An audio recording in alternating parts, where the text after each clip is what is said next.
Mozarts Muße von Louis Bleistift. Gelesen und produziert von Jan Basters.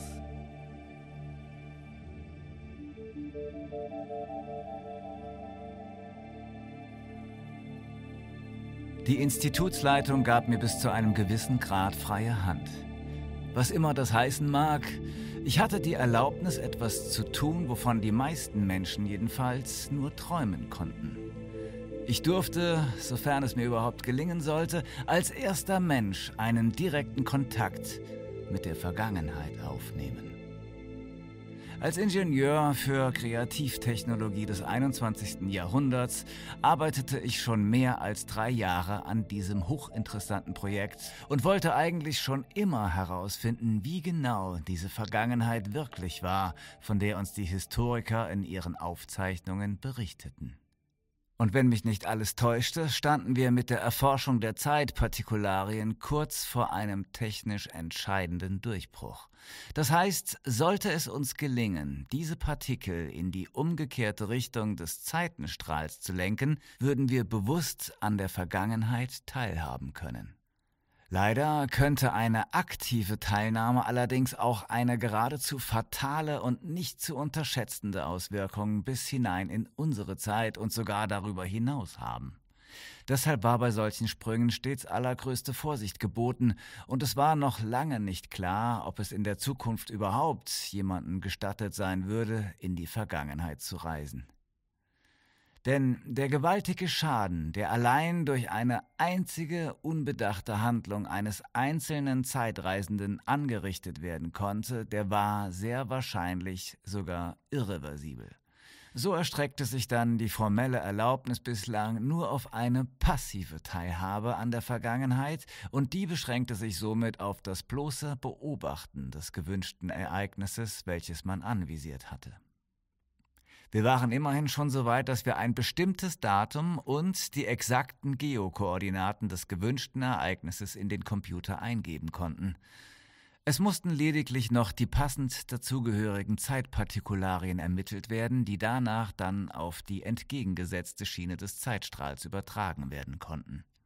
Wenn nun alles richtig zusammengesetzt und konfiguriert worden war, so konnte man quasi als ein unsichtbarer Beobachter sowohl optisch als auch akustisch an einem längst vergangenen historischen Ereignis teilhaben. Allerdings gab es dabei noch ein kleines Problem. Je länger das gewählte Ereignis in der Zeitgeschichte zurücklag, desto ungenauer waren die zu erwartenden Resultate. Die Bilder waren unschärfer, der Ton leider auch etwas verwaschener, einige der leicht fehlfarbigen Testbilder und ein paar zusammenhängende Motivsequenzen von 1916, von den grauenhaften Schlachtfeldern des Ersten Weltkrieges aus der Gegend um Verdun, hatten wir bereits schon sehen können. Dabei handelte es sich um einige jener furchtbaren anzuschauenden Bildfolgen, welche die Filmtechnik der damaligen Zeit nur unzureichend darstellen konnte, obwohl die Filmkamera als simpler, aber zuverlässiger Handkurbelmechanismus bereits erfunden worden war. Trotzdem, sollte es überhaupt jemals gelingen, historische Ereignisse in komplexer Form aufzuzeichnen, so müsste die menschliche Geschichte in vielen Teilen sehr wahrscheinlich neu geschrieben und bewertet werden. Viel Arbeit für ganze Heerscharen von künftigen Historikergenerationen. Aber so weit waren wir noch nicht. Erst einmal die richtigen Chronopartikel identifizieren, die diese Bilder hervorrufen und diese dann auf die entgegengesetzte Schiene des Zeitstrahls übertragen.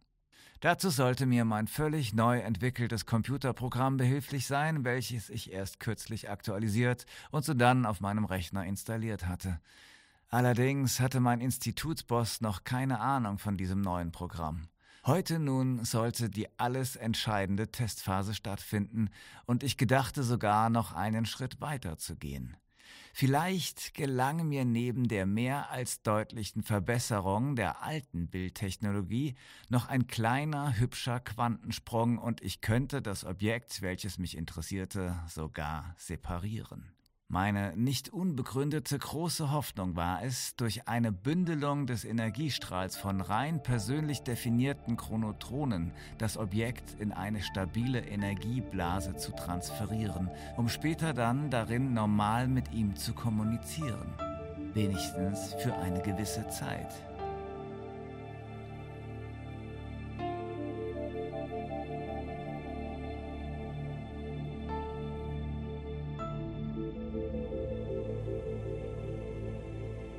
Zu dumm, dass ich mir in der vergangenen Woche beim Squash leider das rechte Bein gebrochen hatte und von daher an meinen Sessel gefesselt war, wo ich das eingegipste Bein waagerecht ablegen konnte. Ich ahnte nämlich schon, wenn ich aus bestimmten gesundheitlichen Gründen nicht in der Lage wäre, diesen Versuch selbst durchzuführen, dann würde das Institut ganz sicher einen anderen Chronopiloten für diesen Job finden. Dass mir jetzt so kurz vor dem Ziel jemand anderes die Früchte meiner mühseligen Arbeit wegfressen würde, das kam für mich überhaupt nicht in Frage. Nun, dann musste es also auch mit einem Gipsbein und im Sitzen gehen. Den Versuchsablauf, den konnte ich ohnehin bequem von daheim aus über das Internet steuern. Lediglich die große, mit Hochleistungselektronik vollgestopfte Blechkiste, auch Chronotron genannt, welches zur Erzeugung dieser temporären Energieblase nötig war, die musste bei mir zu Hause direkt an meinen Computer angeschlossen werden. Technisch gesehen war aber auch das überhaupt kein Problem. Meine engsten Mitarbeiter, beide selber versierte Elektronikingenieure, erledigten diesen Job im Handumdrehen. Nach einer knappen halben Stunde stand das silberfarbene Metallungetüm fix und fertig aufgebaut, angeschlossen und betriebsbereit in meinem Arbeitszimmer neben meinem Rechner. Diese reichlich unspektakuläre Aluminiumkiste fraß allerdings schon in der Aufwärmphase Unmengen an Strom und das Amperemeter lief bereits am Limit dessen, was die Elektronikleitungen meiner Wohnung hergaben. Aber es war nicht zu erwarten, dass sich der Stromverbrauch nach meinen Berechnungen weiter dramatisch erhöhen würde. Sonst hätte ich diesen Versuch bei mir zu Hause natürlich nicht in Angriff nehmen können. Trotzdem, mit einem Auge schielte ich immer wieder auf das Messgerät und hoffte, dass ich mich nicht geirrt hatte. Natürlich wollten meine beiden Kollegen unbedingt mit dabei sein, wenn wir das erste Mal einen solchen Feldversuch durchführten. Aber ich bestand darauf, den allerersten wirklichen Test ausschließlich allein durchzuführen. Erstmal nicht, Jungs. Lasst mich zuerst mal alleine mit Kleopatra reden. Ich kann sowieso nicht zu ihr in das Milchbad steigen, sagte ich und wies grinsend auf mein Gipsbein. Für euch bleibt dann immer noch genügend Zeit, etwas in dieser Richtung zu unternehmen, vertröstete ich die beiden Enthusiasten. Sie maulten zwar erst ein bisschen und faselten etwas von, es wäre ja wieder mal klar, dass immer der Boss zuerst und so weiter, aber schließlich fügten sie sich und ließen mich mit dem bereits vorinstallierten Versuchsaufbau in meiner Wohnung allein. Nicht allerdings, ohne mir vorher das Versprechen abgerungen zu haben, dass sie beim nächsten Feldversuch mit dabei sein durften. Ich musste es ihnen hoch und heilig in die Hand versprechen. Letztendlich gaben sie aber nach und ließen sich überreden. Nachdem sie am Ende die Wohnungstür ins Schloss gezogen hatten, machte ich mich flugs daran, die tags zuvor schon errechneten Daten des Transfers herauszusuchen und sie in das Programm zu integrieren. Nun konnte ich auch in aller Seelenruhe meine errechneten Parameter am Computer einstellen. Natürlich waren es nicht die Koordinaten und auch nicht die Parameter von Kleopatra, auf die ich mich schon lange eingeschossen hatte, obwohl das mit der letzten Pharaonin Ägyptens garantiert auch keine so schlechte Alternative gewesen wäre. Nein, etwas Näheres hatte ich schon im Sinn. Ich wollte Mozart, und zwar jenen Wolfgang Amadeus, höchstpersönlich kennenlernen.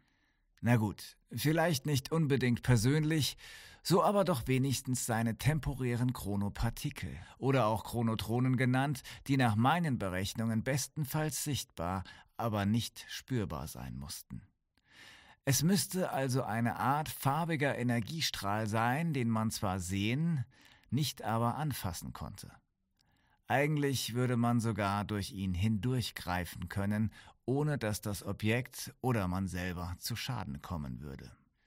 Schließlich würden wir uns, geschützt durch jene Energieblase, in 2 völlig verschiedenen Dimensionen bewegen. Lediglich diese Energieblase würde uns für eine gewisse Zeit lang gemeinsam stabil in einem Raum halten können, wenn alles gut ging. Natürlich wusste auch niemand, ob eine solche Energieblase überhaupt jemals entstehen könnte und wenn doch, wie lange sie dann funktionsstabil sein würde. Meinen neuesten Berechnungen zur Folge dürfte sie allerdings für etwa 30 bis 60 Minuten existent sein, wenn ich Glück hatte. Ich persönlich rechnete mit etwa 30 Minuten. Jede Minute darüber hinaus würde ich für mich als einen Extrabonus betrachten, den ich genießen würde, solange es eben ging. Nachdem ich die Gerätschaften ausgerichtet und die Parameter eingestellt hatte, begann ich mit diesem einmaligen Versuch. Ich hatte mir vorher auf einem Zettel die exakten Daten notiert, an denen ich mich orientieren wollte. Es war genau der 30. September 1791, also gut 2 Monate vor Mozarts Tod, denn genau an diesem Tag fand in Wien die Uraufführung seiner Oper Die Zauberflöte statt. Ich hatte allerdings nicht die Absicht, ihm das Datum seines Sterbetages mitzuteilen, auch wenn es mir selbst genauestens bekannt war. Diese Klippe musste ich umschiffen, denn das hätte zum Beispiel eine dieser unbedachten Handlungen mit unabsehbaren Folgen sein können, von welchen mein Boss immer sprach. Die Koordinaten des Theaters in Wien im Freihaus auf der Wieden hatte ich auf den Punkt genau recherchiert. Und wenn alles funktionierte, würde ich Mozart sehen können, wie er aus seiner Loge heraus die Uraufführung seiner Oper verfolgte. Am Ende der Oper wollte ich dann seine persönlichen Chronopartikel auf den programmierten Zeitstrahl führen und den Maestro auf einem gesicherten Weg in eine Energieblase in meine Gegenwart lenken. Der Sammelpunkt der Energie sollte dann in meinem kleinen Arbeitsraum stattfinden, wo auch mein Computer mit dem darin angeschlossenen Chronotron stand. Wir würden uns in dieser Energieblase auch bewegen können, aber nur innerhalb der vorgegebenen engen Toleranzen. Großartige Spielräume für Experimente erwartete ich also nicht. Außerdem war meine eigene Bewegungsfreiheit ohnehin schon durch mein Gipsbein stark eingeschränkt, was mir in diesem Falle allerdings sogar etwas entgegenkam. Ein spannendes Abenteuer erwartete mich und ich gebe zu, ich war natürlich auch ein bisschen aufgeregt, aber nur aus Sorge, ob die von mir erdachte Konstruktion auch so funktionieren würde, wie ich mir das vorstellte.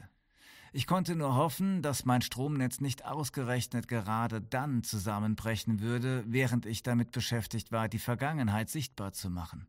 Oder was noch viel schlimmer wäre, gar in dem Moment, wenn es mir gelingen sollte, mit Personen aus der Vergangenheit zu kommunizieren. Das wäre dann ziemlich fatal. Andererseits konnte ich ein gewisses Restrisiko natürlich nicht ausschließen, weshalb mich mein Boss auch ständig ermahnte, stets vorsichtig mit all dem zu sein, was ich da hinten zu tun gedachte. Ich musste ihm aus naheliegenden Gründen bereits im Vorfeld versprechen, keine unbedachten oder übereilten Handlungen vorzunehmen, wenn ich auf den Spuren der Vergangenheit wandelte. Zur Sicherheit hatte ich meinen Camcorder, der die ganze Zeit mitlief und jede Phase des Experimentes mit einem farbigen HD-Bild und einem Stereoton aufzeichnete, mit einem extra großen Speicherchip ausgestattet, damit mir ja auch kein noch so winziges Detail meines Versuchsablaufes entgehen konnte. Nachdem ich meine Versuchsapparatur so weit hochgefahren hatte, dass es nur noch eine Frage der Zeit war, bis ich die ersten Chronotronen von Mozart auf die entgegengesetzte Zeitschiene lenken konnte, begann ich das Kraftfeld für die Stabilität der Energieblase aufzubauen. Dieses Kraftfeld war nötig, um die Chronopartikel in dem Raum zu halten, in welchem sie sichtbar gemacht werden sollten.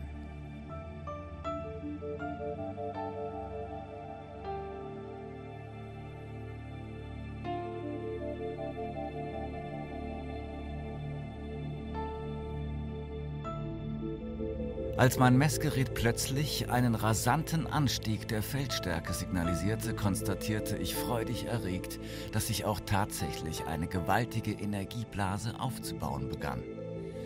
Der eindeutig wichtigste Teil, ohne den dieses Experiment auf gar keinen Fall funktionieren konnte, wurde ganz allmählich zur Realität. Ich begann bereits euphorisch zu frohlocken.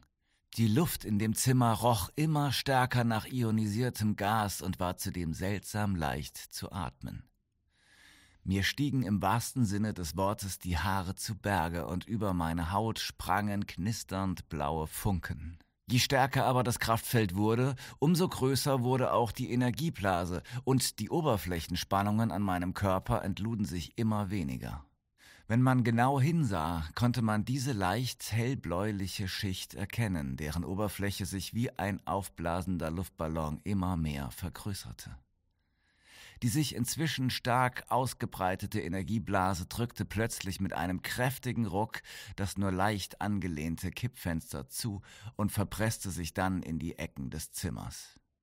Ich wartete noch ein paar Minuten und gab sicherheitshalber noch 1,5 Minuten Gauss an Feldenergie hinzu, sodass ich auch etwas sicherer sein konnte, dass die Blase während des Experiments nicht kollabieren würde. Mein Rechner zeigte mir an, dass die maximale Ausdehnung der Energieblase erreicht war und sich der Druck in den Toleranzen vorerst konstant verhielt. Nun galt es, die Stabilität der Energieblase zu testen.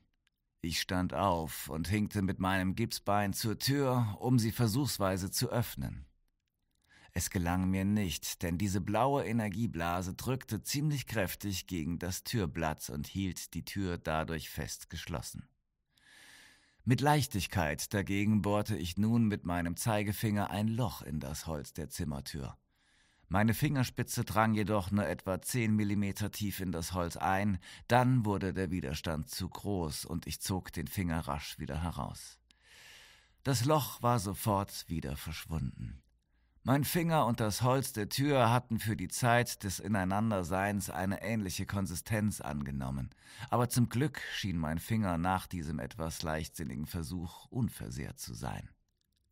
Ich atmete auf, denn das Wichtigste war geschafft. Jetzt konnte ich die Chronopartikel aktivieren und versuchen, sie auf den entgegengesetzten Zeitstrahl zu schleusen.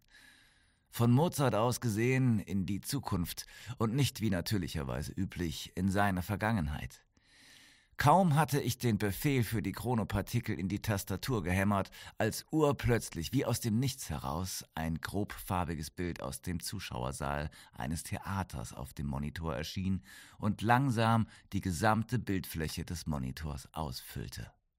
Aus den Lautsprechern drang sehr leise Mozarts Musik, die ich als Liebhaber und Kenner Mozartscher Musik sofort als einen signifikanten Bestandteil jener Zauberflöte zuordnete. Das Bild konnte ich qualitativ zwar noch deutlich verbessern, die Tonlautstärke verblieb allerdings auf dem Maximum der Regelskala und ließ sich leider nicht weiter erhöhen. Ich war aber trotzdem absolut fasziniert, denn mir war es als ersten Menschen gelungen, quasi ein Fernsehbild aus der Vergangenheit zu erhalten. Ich war damit in Wien, abends am 30. September 1791, am Tag der Uraufführung von Mozarts Oper Die Zauberflöte angekommen. Und mir wurde von dort aus dem Opernhaus ein farbiges Livebild per Zeitstrahl auf meinen Monitor übertragen. Ich war mächtig beeindruckt von dem, was ich sah. Mit dem Joystick ließ sich die imaginäre Kamera so steuern, dass ich Schwenks in alle Richtungen machen konnte. Im gedämpften Licht der Theaterbeleuchtung konnte ich mir sogar die Gesichter aller Theaterbesucher genauestens ansehen und sie mir auch formatfüllend auf dem Monitor heranzoomen. Leider musste ich das Vergnügen nach einiger Zeit abbrechen, denn der Pufferkondensator meiner Energieblase würde die Energie nicht ewig halten können. Ich musste also unbedingt Mozart finden. Hier irgendwo in den Logen musste er sein, denn er sollte ja laut einigen alten Wiener Zeitungsberichten bei der Uraufführung seiner Oper Die Zauberflöte anwesend gewesen sein. Ich suchte also die Logenplätze kontinuierlich nach dem Maestro ab, beginnend mit den besten Plätzen. Mozart ließ sich doch bestimmt nicht in irgendeine der billigeren hinteren Ecken verfrachten. Er hatte garantiert Anspruch auf einen erstklassischen Logenplatz mit bester Aussicht auf die Bühne, dessen war ich mir sicher. Aber so intensiv ich auch nach ihm suchte, ich konnte ihn nirgends entdecken. Mozart war leider nicht aufzufinden. Ich war schwer enttäuscht, denn das Ergebnis war in der Tat einfach nur niederschmetternd. Ich suchte nun im Parkett und auf den Rängen. Von Mozart keine Spur. Es war natürlich auch nicht gerade leicht, diesen einzigartigen Mann unter einer Vielzahl von ähnlich weiß gepuderten Perückenträgern so ad hoc herauszufinden. Sie sahen sich nämlich irgendwie ziemlich ähnlich, die Herren, mit ihren Rüschen an den hellen Röcken und den weißen gepuderten Perücken. Mir lief die Zeit davon, und ich konnte trotz alledem den Mozart nicht ausfindig machen und war beinahe schon daran aufzugeben. Außerdem hatte ich von der Institutsleitung sowieso nur eine zeitlich befristete Genehmigung zum Ansehen und Observieren von Mozart erhalten, nicht aber, um ihn in meine Wohnung zu teleportieren. Verzweifelt ließ ich die imaginäre Kamera über den Logen kreisen. Ohne Ergebnis. Plötzlich überflutete mich ein kräftiger Adrenalinschub. Da war doch was. In der letzten Eckloge im 2. Rang, tief im Dunkeln gelegen, bewegten sich ein paar helle Perücken, Locken und Zöpfe mal knapp über, dann wieder unterhalb des mit rotem Samt bezogenen Bordes. Gesichter waren nicht zu erkennen, aber ganz offensichtlich war dort jemand in der Loge und dieser jemand war definitiv nicht allein.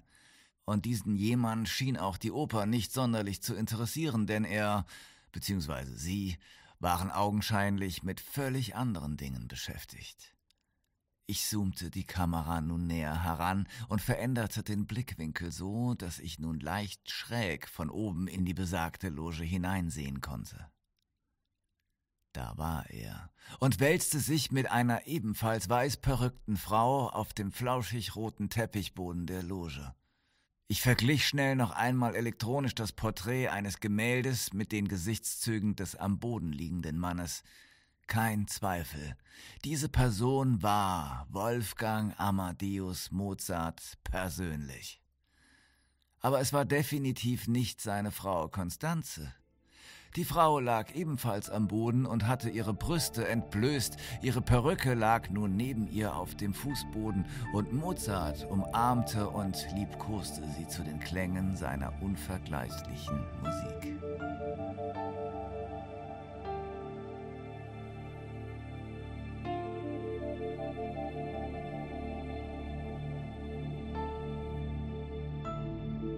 Ihm war unterdessen seine weiße Perücke in den Nacken gerutscht und mit hochrotem Gesicht küsste er nun den blanken Busen jener schönen Unbekannten. Dann stützte er sich einen Moment auf seinen Arm und sagte leise etwas zu ihr. Diesen einen Moment nutzte ich aus und separierte seine Figur auf dem Monitor. Dann schickte ich dessen Chronotronen nach der Separierung seiner Person per Computerbefehl auf die entgegengesetzte Zeitschiene. Das heißt, von ihm aus gesehen in die Zukunft. Eine sehr ferne Zukunft, die für ihn erst in weit über 200 Jahren Realität sein würde. Genauer gesagt, in meine Gegenwart und exakt auf meine Positionskoordinaten. Kein Mensch hatte jemals zuvor die Chronotronen einer Person in eine andere Zeit versetzt. Ich fühlte mich wie Pythagoras, James Watt, Albert Einstein und Neil Armstrong zusammengenommen. Eine ungeheure Welle der Euphorie jagte durch meinen Körper und versetzte mich in Hochstimmung. Ich hatte es geschafft.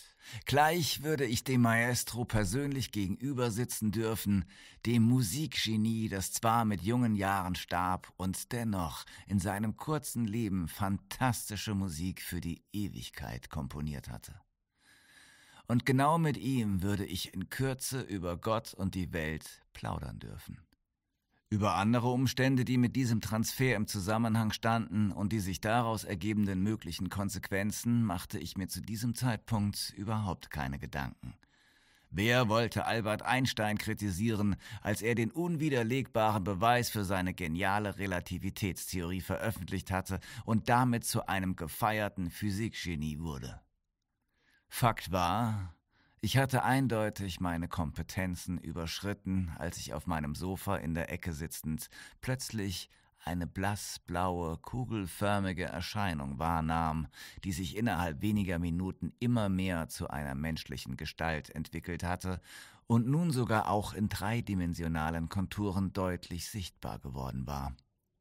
Mit offenem Mund starrte ich auf die Person, die nur dank einer von mir geschaffenen, real existierenden Kraftfeldblase nun auf meinem Sofa saß und mich ihrerseits fassungslos anstarrte. Kein Zweifel. Es war eine Frau. Und auf keinen Fall aber war es Wolfgang Amadeus Mozart. Es schien mir eher jene Dame zu sein, mit welcher sich der Maestro in der Loge amüsiert hatte. Ich verstand die Welt nicht mehr. Hatte ich irgendetwas falsch gemacht? Gar die Koordinaten am Ausgangspunkt verwechselt? Keine Ahnung. Urplötzlich kreischte die Frau kurz auf, als sie merkte, dass sie nicht mehr in der Loge mit Mozart zusammen war, sondern mit einer wildfremden Person an einem für sie völlig unbekannten Ort. Rasch zog sie ihr heruntergerutschtes Mieder über ihren blanken Busen und mit gerötetem Gesicht fingerte sie an den Bändern, die ihr das Miederkleid zusammenhielten. Während sich die Dame fieberhaft darin versuchte, sich anzukleiden, checkte ich mein Programm nach möglichen Fehlerquellen. »Wo ist der Wolferl?« fragte sie mich mit einem süßen österreichischen Dialekt und zerrte genervt an ihren Miederbändern. »Jetzt geht mir der Spaß zu weit. Ich bin gern für jeden Schmarrn zu haben, aber was zu viel ist, ist zu viel. Es war abgemacht, dass ich nur mit ihm allein in die Theaterlogen hab gehen gesollt. Er hat auch nur für einen bezahlt. Von zweien war net die Red.« »Wolferl«, rief sie nun ziemlich laut und mit einer deutlich aufgeregten Stimme in den Raum. »Entschuldigung, ich wüsste auch gern, wo er abgeblieben ist«, sagte ich unwirsch. »Aber vielleicht finde ich ihn ja noch. Wer sind Sie denn eigentlich?« »Was, ich?« fragte die Dame und zeigte mit dem Finger auf sich. Ich nickte. »Ich glaub, das geht Sie gar nix an.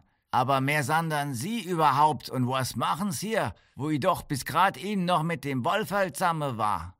Sie, ist es denn erlaubt, in a fremder Menschen ihr intimes Privatleben herumzustreunern, hä?« Ein in der Tat bemerkenswerter Aspekt, über den ich mir angesichts der jüngsten Entwicklung nun auch so meine Gedanken zu machen begann.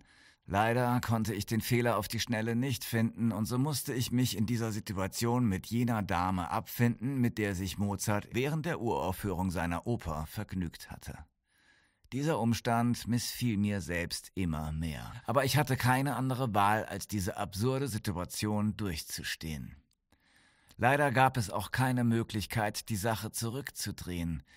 Ich musste erst den regulären Energieabfall in dem Pufferkondensator abwarten und darauf hoffen, dass sich alles auf natürlichem Weg von selbst regulieren würde. Inzwischen hatte sich die Dame wieder vollständig angekleidet und sich auch ebenso schnell wieder gefasst, wie sie sich aufgeregt hatte.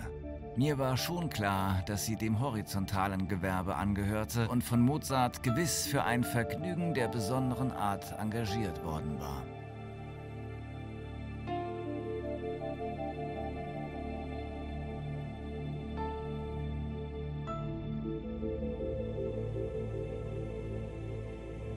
Also war sie mit den Gepflogenheiten in diesem Metier bestens vertraut und hatte sich rasch von ihrem anfänglichen Schrecken erholt.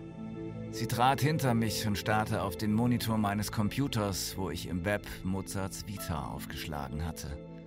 Sie las den Text und ihr Gesichtsausdruck veränderte sich quasi in Windeseile von verwundert nach entsetzt. »Sie! Woher wissen's das alles, was da geschrieben steht? Und wieso wird Wolferl in 2 Monaten an Nikolaus sterben?« fragte sie mich entgeistert. Ich hätte mich in diesem Moment ohrfeigen können, dass ich nicht verhindert habe, dass sie den Mozart-Text gelesen hatte. Aber leider war das nun dummerweise auch nicht mehr zu ändern. Schnell klickte ich den Text weg, damit sie nicht noch mehr ungeeignete oder gar gefährliche Informationen mit zurück in ihre eigene Vergangenheit nehmen konnte. Ich versuchte, die Situation zu retten und trat entschlossen die Flucht nach vorn an. Ich bin Wissenschaftler und mittels eines Experimentes haben wir versucht, etwas wiederzufinden, was längst verschwunden war. Aber offensichtlich sind wir noch nicht so weit, dass wir einen Erfolg verbuchen können, versuchte ich den Fauxpas abzumildern und die Situation etwas zu entschärfen. Nein, nein, nein, widersprach sie mir hartnäckig. Ich meine, da war doch eben noch Wolferts Bild in Ihrer Zeitung gestanden und ich habe genau gelesen, dass er am 6. Dezember 1791 in Wien verstorben sein soll, rief sie, inzwischen nun wieder deutlich aufgeregter. Da haben Sie sich bestimmt geirrt, gnädige Frau. Ich habe nämlich davon nichts gelesen, versuchte ich sie zu beruhigen. Sie waren doch selbst erst gerade eben noch mit ihm zusammen. Sah er denn so aus, als ob er in 2 Monaten sterben würde? Sie schüttelte den Kopf. Na, sehen Sie. Sie schaute mich von der Seite an. Sie Wissenschaftler, Sie lügen mich doch nicht an? Nein, natürlich nicht, gab ich gereizt zurück. Ich habe doch gar keinen Grund, Sie anzulügen. Außerdem habe ich jetzt ganz andere Sorgen, als mich um Ihre Belange zu kümmern. Und um Zeit zu schinden, setzte ich der Sache noch eins drauf und drehte den Spieß nun herum. Und außerdem, was machen Sie denn hier in meinem Labor? Wie kommen Sie hier herein? Und vor allem, wer sind Sie überhaupt? Sie sind wohl eine Spionin von Professor Moriarty? Erfand ich schnell den designierten Gegenspieler von Sherlock Holmes, der ja zu jener Zeit noch nicht einmal erschaffen war. Ich? Empörte sich die Dame. Ich hab damit nichts zu tun. Ich kenne ja Ihren Professor Moriarty überhaupt nicht einmal. Ich kenne nur den Herrn Professor Bernard vom hiesigen Gymnasium, ein reizender Mann übrigens, und sowas von lieb. Er bezahlt immer reichlich und stets im Voraus. Nathalie, sagt er immer, Nathalie, heute ist Samstag und Samstag müssen's mir immer einen Bla... Mit einer energischen Handbewegung schnitt ich ihr rigoros das Wort ab. Genug, Nathalie, ich weiß jetzt, wer und was Sie sind. Belassen wir es also besser dabei, unterbrach ich lautstark den eloquenten Redefluss meiner neuen Bekannten, immer in der leisen Hoffnung, dass sich das Zeitfenster bald schließen und das Chronotron sie wieder zurück an ihren Ausgangspunkt teleportieren würde. Stattdessen schaute sie mich wütend an, holte mit der Hand aus und wollte mir so richtig mit Schwung eine schallende Ohrfeige verpassen. »Sie Flegel, Sie! Was denken Sie denn, wer Sie sind?« Ihre Hand hatte meine Wange erreicht und schlug nun ungehindert und widerstandslos durch mein Gesicht hindurch. Sie hatte sich dabei natürlich völlig verschätzt und schrie plötzlich auf, als ihre Hand unverrichteter Dinge durch mein Gesicht huschte. Entsetzt prallte sie zurück und setzte sich langsam rückwärtsgehend auf mein Sofa. Sie schlug ihre Hände vors Gesicht und begann aufgeregt zu schluchzen. »Der Leibhaftige! Sie sind der Teufel!« rief sie aus und fing erschüttert an zu weinen. »Nun machen Sie mal einen Punkt«, rief ich ihr zu. »Sehe ich denn etwa aus wie der Teufel? Oder haben Sie etwa schon mal einen Teufel gesehen, der sich ein Bein gebrochen hat? Ich jedenfalls nicht«, brummte ich zufrieden über meinen Erfolg. Sollte sie doch denken, was sie wollte. Wenn sie daheim ihre Geschichte erzählte, würde ihr sowieso niemand glauben. Ich schaute instinktiv auf meine Armbanduhr. Exakt 37 Minuten waren seit der Aktivierung der Energieblase bereits vergangen. Nathalie saß inzwischen zusammengesunken und mucksmäuschenstill auf meinem Sofa. Plötzlich bemerkte ich, wie ihre Gestalt rasch an Kontur und Farbe verlor. Sie begann sich quasi aufzulösen und verblasste nun immer schneller. Die Energie in dem speichernden Pufferkondensator hatte sich in Wärme umgewandelt und infolgedessen kollabierte nun auch die Energieblase. Nathalie war verschwunden. Aus meiner Sicht konnte ich nun, wie die Männer von Apollo 13 sagen, es war ein erfolgreicher Fehlschlag. Ich wollte Mozart kennenlernen und stattdessen machte ich die Bekanntschaft einer Wiener Prostituierten aus dem 18. Jahrhundert namens Nathalie, die zu alledem auch noch die Gespielin des großen Maestros war. Am nächsten Tag holte man das Chronotron wieder ab. In der Chefetage hatte man beschlossen, dass Experimente mit Zeitreisen nur noch limitiert und unter strenger Aufsicht und Kontrolle stattfinden würden. Nur eines machte mir noch Sorgen. In Mozarts Vita im Internet steht nun als Sterbedatum der 5. Dezember 1791. Dabei war ich mir absolut sicher, dass vorher sein Todestag auf den 6. Dezember datiert war. Genau das hatte ja Nathalie auch gelesen. Am 6. Dezember, also an Nikolaus 1791. Hatte Nathalie ihm womöglich nach ihrer Rückkehr von unserer Begegnung berichtet und der geniale Musiker hatte seinem Lebenslauf durch eine Überdosis von was weiß ich vorzeitig ein Ende gesetzt? Womöglich auch, weil er dachte, er würde ohnehin am nächsten Tag sterben müssen. Habe ich jetzt etwa den Mozart auf dem Gewissen, weil ich mit dem naiven Tatendrang eines Wissenschaftlers in den Lauf der Geschichte eingegriffen hatte? Das allerdings wäre dann tatsächlich die Ironie des Schicksals.